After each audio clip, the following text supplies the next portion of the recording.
Hello guys and dolls. Very soon, vicious Victor Ortiz will be fighting Floyd Mayweather in what many are calling the fight of the year. Victor is a power puncher, Floyd is Floyd, and Amir Khan was tossed into the mix this past week. Stuff was flying back and forth. Amir basically came back with saying that Victor's fought on the undercard twice for Khan, and he even lost to him at 16. So if Ortiz deserves a shot with Floyd Mayweather, so does Amir Khan. Unfortunately, that doesn't make sense to the American boxing fan. The American boxing fan, by the way, is very different than the British boxing fan and extremely different to the Amir Khan fan. Most Amir Khan fans are fans of Amir because of who he is as a person, as I am. I think he's a great person, and that's one of the reasons why I really like him.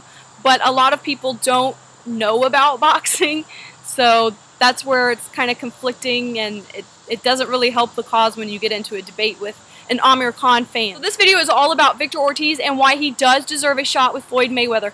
I'm not saying that he's going to necessarily win that fight. I am saying that he deserves that fight with Mayweather. Amir does, just not right now. So we can discuss that next year when that bout is, you know, more in the foreseeable future. Right now it's Victor Ortiz. So let's get started on Victor Ortiz and why he is favored over Amir Khan in America. Amir Khan and Victor Ortiz first crossed paths in 2003 at the Junior Olympic Games in Louisiana.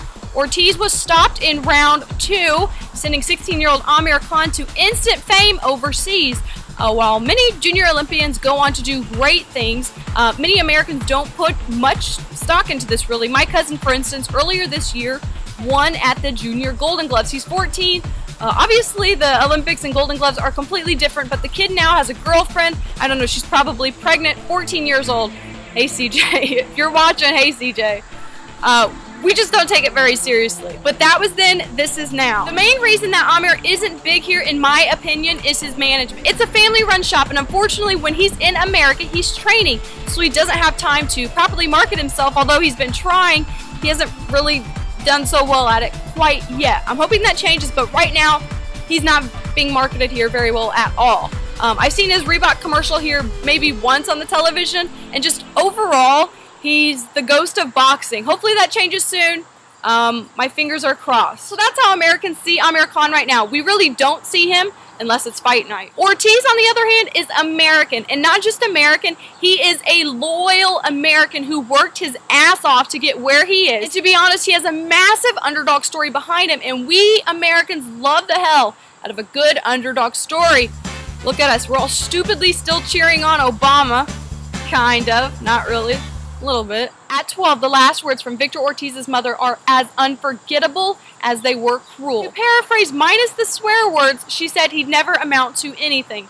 So we Americans have collectively, for the most part, adopted Victor. You see, Victor was always the chubby kid, often getting picked on and beaten up by school bullies because he was in show choir.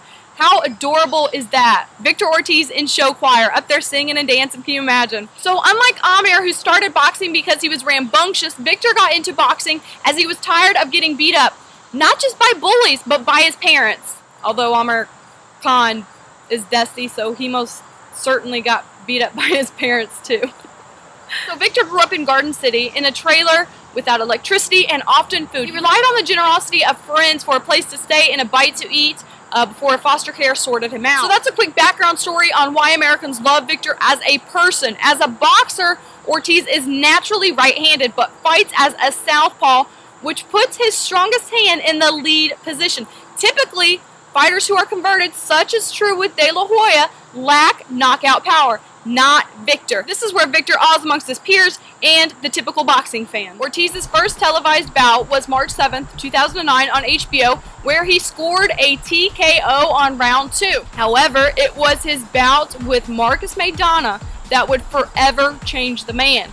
Ortiz was on an 8-fight knockout streak, and he was sure that this would be his 9th. It wasn't. Ortiz knocked Maidana to the canvas twice, but a cut on the 5th and a knockdown on the 6th led to a stoppage due to the swelling. If Americans didn't love Victor before the fight, they did after.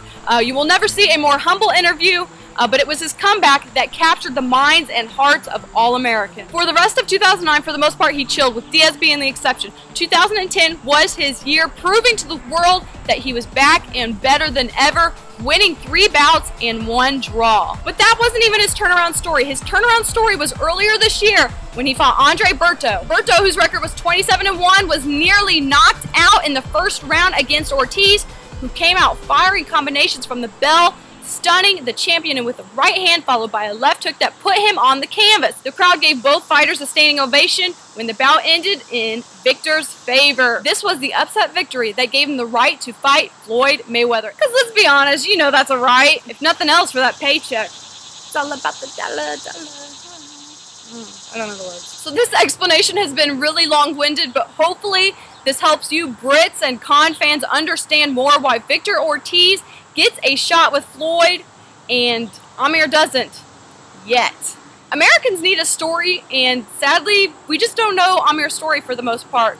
Even if we did, it probably wouldn't be as impressive. And I know Amir's story. I have his book.